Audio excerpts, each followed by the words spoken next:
Assalamu alaikum bandiraɓe hettiyankoɓe yeɓiyankoɓe Yaw Pindi TV bisimilla mone ruɓindu janiri moɗon weltare min dañi huccide mon e kala saaha noon kadi min dañiri weltare huccide mon oɗo subaka alarba hande ko yiɗon tan yo Allah waɗanen jaam goto fof salminama inde ko noon manama e jettode serenɓe min jejjita kaylal gotol calminama juura berta juuɗe ñaaga duwaw yuppo e Sénégal e aduna fof hawɗo mboro sawo hollude en caggal jaam dumo e nder leydi meɗen Sénégal e aduna fof yo mboro so hollu en caggal tan ɗum noon no subaka fof Baba Moussa no subaka o waɗi alhamdulillah hande subaka en pininta e leydi fof ne waɗi toɓɓe baada surtout jammago e walla wendogo e toɓi machallah fat barakallahu yettere Allah Aissata Ndiaye nangue arani paysage ne weeli voilà alandi suba hay badni ɓuɓol bangol ni ene waɗi signe de yurmede quoi yurmede vraiment ɗum ɗo yurmede hokkanami min pour min quoi yettude Allah julde rasulu sallallahu alaihi wasallam yettude nene baba yettude ganda halifa men dini halifa men aada ɓen jeeɓiyankoɓe men ɓe ganda tigui meeɗa yettere caggal hay saaha goto no mbiɗa ni aadi bilɗe aadi salade aada ɓuuri firtude aadi ɓen ɓe pirtani aadi kono tigui Pindi TV firtani ono aadi mo feɓotirema ɓe 3e numéro de la semaine alarba sappo e 5 décembre 2021 ko ɓuri tengtude hande ko noon tigui alhaali ganduɗa ko ɗereji ndewa lawol mboɗenne ha joni hay passeport ordinaire o ala kono leydi ndi nen haala alhaali passeport diplomatique ɗiɗon ganduɗa tigui dig nena waɗi loskoji mum Aissata Ndiaye wono hewɓe pawamen junggo ha oɗon alhaali naari to palais présidentiel noon tigui Moussa Nia hande noon haɗen puɗɗade on ji Baba Moussa yaɓɓe lonam keeli so heeli lonam o waɗi kam gumɗo hankkadi haydara mi yiyani joni jayde libération udditidamal min ke aɗa ndeɗo bal mi jayde libération udditidamal hande mi woppatama kaala trafic de passeport diplomatique ene wayno noon ganduɗa ko ɗiɗon loskoji keesi holko jaltini on division des investigations et criminelles alhaali oɗon no mafia mo ganduɗa tigui ɓe kolliti gandude ganduɗa ko to ngal jagorgal caggal leydi Sénégal ministre des affaires étrangères ko toon tigui wonno ha agent ɗiɗi pawa hen juuɗe Aissata Ndiaye caggal ɗum noon koto présidence naati e wadde signalé ganduɗa tigui on général Maïssa Sélé Ndiaye e wiide noon ganduɗa ko gendarme tigui toto présidence ko kañum de jofa e oɗon alhaali ene wayno noon ɗum noon woni ko tawte nder ndeɗon jan libération ɓe mbiya ko ɗiɗon agent ɗiɗi liggornoɓe to ganduɗa ko ministère des affaires étrangères e ganduɗa tigui homme d'affaires en kañumen tigui ganduɗa ko codanno ɗiɗon diploji passeport diplomatique taw kay ko ɗo gumini leydi men Sénégal ɗo di pewna kono ko ya rewnaka lawol no hannir ni trafic bonɗo caggal ɗum ɓe mbi ko diploji Aissata Ndiaye sa waɗi 5 millions 6 millions heɓat passeport diplomatique en tout cas jayde les échos ɓe mbi encore d'autres cas de trafic de passeport ɗum ko caggal nde ganduɗa ko député ɗiɗɗi biyaye wondude salla fawrede juuɗe joni de ganduɗa ko oɗon alhaali yalti koye ministre des affaires étrangères ene wayno ganduɗa tigui ngal ɗon jagorgal ko toon tigui tawa ɓe mbi ko la présidence active l'ADIC 4 personnes arrêté yimɓe nayi tigui woni fawaɓe jungo kañumen tigui kutortono ko inde e adresse aji ganduɗa tigui ko autorité ji mawɗi adresse aji mumen ɓe kutorto gam wadde demande de passeport diplomatique ganduɗa kay ko namdade kadi haalis to galle lamorgo ngo namdade haalis président de la république oɗon réseau kala waɗama traqué enquêteur uji nene ganduɗa ko ngol ɗo bulol gam kay yaay ƴewde oɗon haalno hannirta ni caggal kamɓe garti oɗon suka biteɗo Aladji Sow mo ganduɗa tigui cuulel barangel toto o dowlaji dentude jaaro duuɓi sappo e jeetati ɓe mbi ko police mo Melbourne ganduɗa tigui salima haalde inde on policier ganduɗa ko jooɓiɗo fittal makko kokkuɗomo 5 et 6 balles e ɓandu makko ɗum de woni ko tawte hello nayabo nden jande les échos ɓe kalta Moussa Nia ɗum ne heewi ƴewtindede e banggueji fof noon que ce soit Sénégal e goɗɗo banggue so hunde dañi tan hayso tawi koye banggal docteur eɓe kadi ko noon yarata jayde las ɓe gati koye alhaali ganduɗa ko e kuɓɓama leydi Sénégal exploitation des ressources pétrolières et gazières ene wayno ɓe garte ɓe mbi ko les bonnes et mauvaises prévisions de la DGPPE ɓen ganduɗa ko gomu tambingu pétrole ɗo e nder Sénégal kono kay ɓe kolliti hol kabaruji jogoɗo wonde beloji ɓesgu Sénégal kono kay holko ganduɗa tigui jogoɗo wonde ko ngakkata walla mbiyata ko musata no hannirta ni caggal kan ɓe gatti oɗon enquête mo ganduɗa Aissata Ndiaye waɗi disculpé o toon présidence et les affaires étrangères ɗum tigui woni ko tawte hello jeeɓo ndeɗon jayde las caggal kana ɓe garti tigui oɗon ɓiɗɗo leydi Sénégal mo ganduɗa tigui en tawi to gonɗa e nder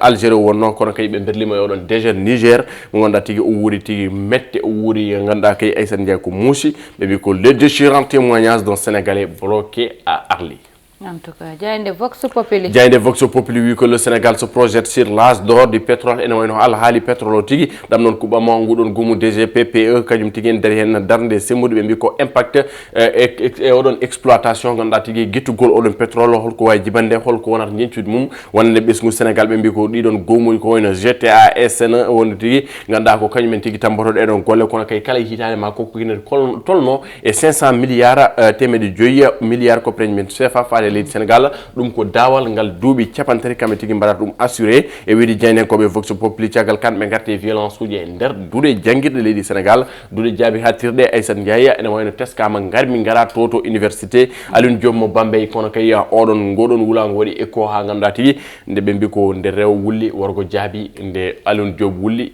UCAD 50 Diop jaabi ene wayno foof noon ganduɗa tigui Ousmane Sonko wi felore nde woni ko hoore leydi Macky Sall jeyde enquête koloski mbeɗa enquête wi ko Aissata Ndiaye hanki a yiyani ndiyam labɗam ndiyam labɗam aɗa andi ndiyam kam ɗo Sénégal musaña sa so ndiyam ma laaɓi andu koddiɗo ma ndiyam mum laaɓani woni so Pikine laaɓi Guédiawaye tun wat so Guédiawaye laaɓi Parcelles tun wat ko noon tan yimɓe nguri ko noon tigui alandi hanki kihiɗe kala bistunoroɓe mum tawi en ko bakkere tumbude 19h ha fayma 20h ko oɗon ɓe mbi ko facture aji ɗiɗon ndiyam ɗam moƴƴani facture aji ɗine ceeri kono kadi oɗon qualité ndiyam tigui moƴƴani woni tigui ganduɗa ko cri de cœur alertoire ganduɗa tigui e nder yoguey ganduɗa ko quartier ji nder Dakar ɓe kolti noon ɗiɗon oɗon goɗon losko yaltinani sowona gomu sen waɗani tigui gollal mum no hannirta ni wonde kañum tigui takkide ko laamu ngu ene wayno noon losco udditama e wiide Serigne Mbaye Thiam oɗon demande ganduɗa tigui ma fatta ɗiɗon jentude walla mbiyen ɗiɗon résultat ji oɗon audit système de facturation de l'eau ma holle tigui ɓesgu Sénégal holto caɗele ɗe goni kono kay hol wonɓe torɓe kolitini noon nguɗon gomu sen ganduɗa tigui ɗiɗon contrat ji ɗiɓe mbaɗɗi ko hunde nde ganduɗa tigui hulɓini ɓesgu Sénégal kono kay ko hunde nde ganduɗa ɓesgu Sénégal ronki ɗum yo famno hannirtini ene wayno ɓe garti e ol haali poste premier ministre entre calcul électoral et respect de la constitution holko jogonade beele ko hormade ganduɗa tigui oɗon constitution leydi Sénégal ngal ɗon dosgal walla ko ganduɗa ko calculé e oɗon fannu électoral ɗum de woni ko tawte nder hellatundayamo nden jeyde enquête jeyde quotidien le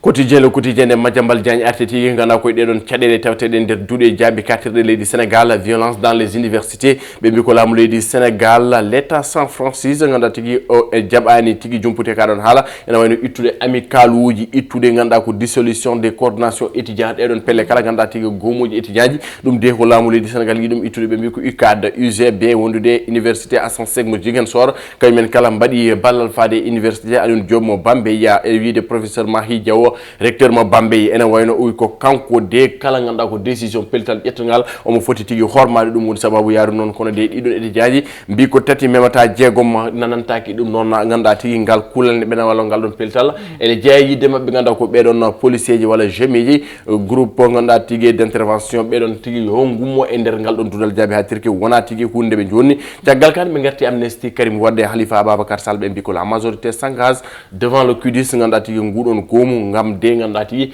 moltade caggal mum nguɗon goomu cadre unitaire de l'islam gam de oɗon haali Amnesty Karim Wade e on mo ganduɗa tigui Halifa Ababacar Sall jeyde Futur Média l'observateur arti koye alhaali ganduɗa tigui harminde ɗum ko wiite viol ɗum ko wiite jafoɗon ɗum ko wiite homosexualité nder leydi Sénégal ɓe mbi ko les homos vilipendent de l'état ene wayno noon ɓeɗon kala ganduɗa ko mbaɗi déposé ɓen ɓe ganduɗa ko gomuji mbañ gacce gomuji Jamra mbaɗi déposé ganduɗa ɗum ko wiite ɗum ko wiite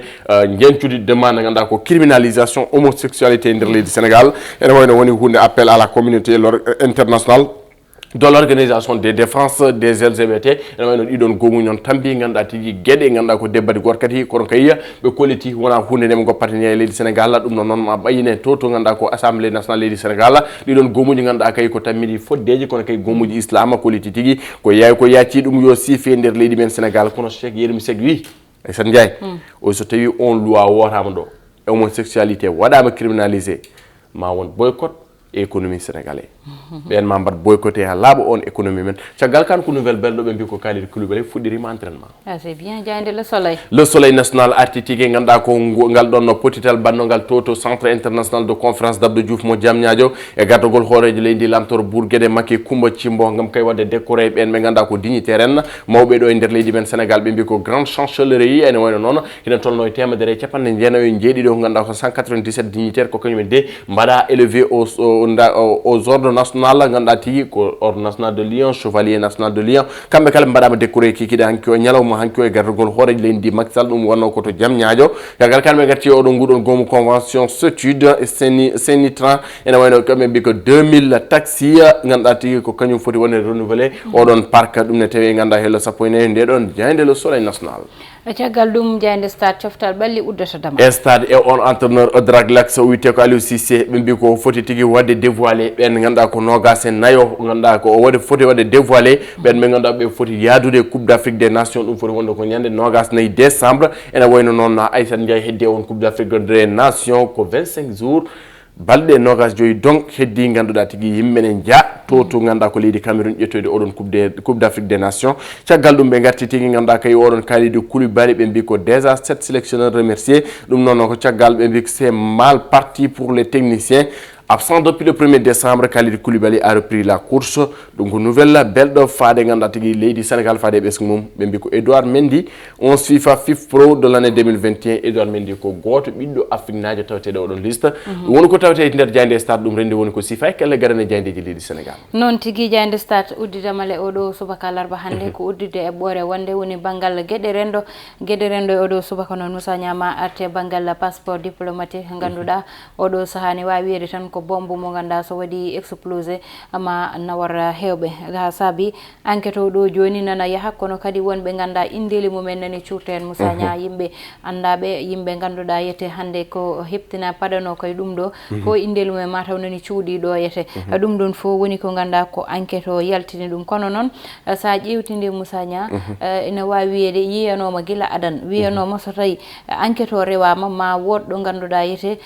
ma wullago ummo ɗon tawa sikkanoka ɗum ɗon woni ko ganda hande ko kañum enquête o holliti saabu wonɓe ganda goni koye banggue daɗiɓe wonɓe ganda goni koye laamu e woɗɓe Moussa Nia ɓe passeport diplomatique noon Moussa Nia mbe sikki tan koko ganduɗa hande ayi won ni fuɗɗiɓe waytade wiide passeport diplomatique mbeɗa joguinomi natti jogade joni mbeɗa yiiɗi hebde kadi passeport am gam mi wawa liggade est ce que ko ɗum saabi passeport diplomatique ummani Moussa Nia diplomatique anani sa nani mo diplomatique diplomatie won ko ganduɗa won fodɓe hebde ɗum eɓe ganduɗa yete mataw Moussa Nia ni patani hebde oɗon passeport kono noon mataw hewɓe rewɓe waɓe no yam mbaɗi ɗum ko liggorɗe kañum ke jogoto jaaha gaddoya marchandise uji mumen gara gona yeeyde eko way noon Moussa Nia koko ganduɗa dal ne hawni ne suuɗi e nder oɗo passeport diplomatique eyyi ko noon tigui Aissata Ndiaye ko hunde mbiɗani ne hawni no fewi c'est que terme aji mbaɗaka respecté quoi passeport diplomatique et passeport ordinaire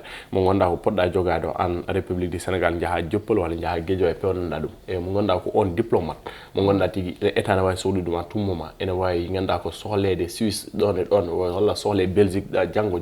walla sohle dowlaji dentude sohle partout au monde ko on tigui hawrijine passeport diplomatique parce que bon voilà on golanto ko laamu ngu diplomatie oɗon noon ganda tigui so tawi hokkama rewɓe yo cemiroyo hokkama ganduɗa ko Moussa Nia yo jaaru consulat aji Europe ganduɗa koye laamu ngu par ce que ganda ko privé mimi sikko ganda ko ala ɗum ko wiyete sécurité e nder ganda ko ɗereji leydi Sénégal oɗon fonno administrative ɗereji ngala ganda ko ɗum ɗo par ce que holto jettorɗa anti n'est pas éligible ganda ko papier ji ma timmani y a beaucoup de choses requises ganda ko pora hebde ɗon ɗerewol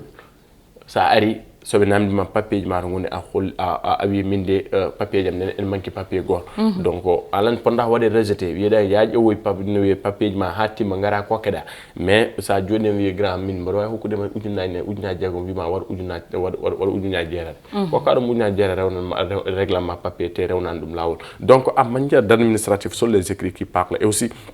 mafia o oron banggue ne heewi de trop donc nak en fonno yurnire no hannit ni jaaha ƴewude juddu tawa juddu ma hokkama nen ɗo goɗɗo te en yeeɗo e nder Sénégal to heewi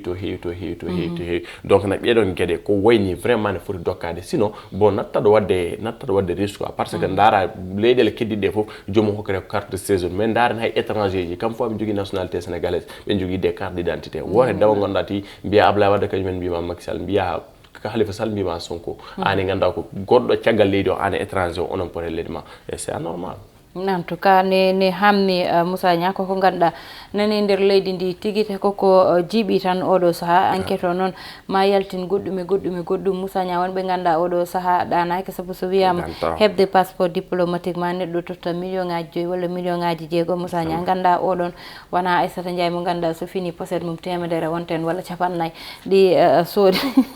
walla 50 ene hawni dal ine hamni ganda jogoto ɗiɗo passeport tigui koɓe ganda posuji mumen ine teddi e ngal ɗon banggal waɓe no yam kam mataw miijaki ni jogade oɗo passeport diplomatique Moussa Nia mataw koye ɗi konngudi guddeten roɓɓindu Diaynde meɗen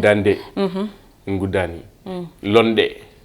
fo londe kaale min ko kanko lonam ñanden o mbayri yidi mo wal lone anno lon mako keli be mi joni mo saña neddo adanda no buri jibde hoorema neddo ene yoftondira e biyum sakko en son tour heli lonam mi tinani mi heli lone mako o heli lonam min mi tinani j'ai bien souligné de kelmi lone ma haalani koy di kongori gurde tan robbindu jaandiri meden odo subaka alarba han tottude on adi jango alhamis so Allahu lamdo jabi bani man debay sata njaay ba mo Moussa Niang hedano ene bangal caméra ko Mansour Sow alias